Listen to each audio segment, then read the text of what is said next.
Hello বন্ধুরা, আজ তোমাদের আমার বাড়ির পাশের নদী থেকে ইলিশ মাছ ধরে সর্ষে ইলিশ রেসিপি দেখাবো। দেখো বন্ধুরা, কত বড় আর পাকা ইলিশ মাছ ধরেছি। আজ এই মাছ দিয়েই মজাদার সর্ষে ইলিশ বানাবো। চলো ইলিশ মাছটাকে আঁশ ছাড়িয়ে সুন্দর করে পিস করে নিই। টাটকা ইলিশ মাছ দেখতেই কত সুন্দর লাগছে। এখানে আমি ইলিশ মাছ, সর্ষে বাটা, হলুদ, কাঁচামরিচ আর সরিষার তেল নিয়ে নিয়েছি। এই সিম্পল ইনগ্রেডিয়েন্টস দিয়েই আজ মজাদার সর্ষে ইলিশ বানাবো। প্রথমে মাছের সাথে হলুদ আর লবণ ভালোভাবে মাখিয়ে নিচ্ছি। সরিষার তেলের গন্ধটা একদম ঝাঁঝালো, স্বাদ দারুণ হবে মনে হচ্ছে। এবার কড়াইয়ে সরিষার তেল গরম করে নিচ্ছি। তেলটা একটু গরম হলেই রান্না শুরু করব। মাছগুলো একটা একটা করে ভেজে নেব।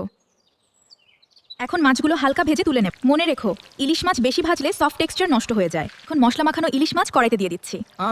কাঁচা মরিচ আর সর্ষের গন্ধে পুরো রান্নাঘর ভরে গেছে। এখন কিছুক্ষণ ঢেকে রান্না হতে দেব। তাহলেই মাছের ভিতরে সুন্দর ফ্লেভার চলে যাবে। ওয়াও, মজাদার সর্ষে ইলিশ একদম রেডি। গরম ভাতের সাথে খেতে সত্যি অসাধারণ লাগবে। ভিডিওটি কেমন লাগলো অবশ্যই জানিও। নেক্সট কোন রেসিপি দেখতে চাও কমেন্ট করে জানাও।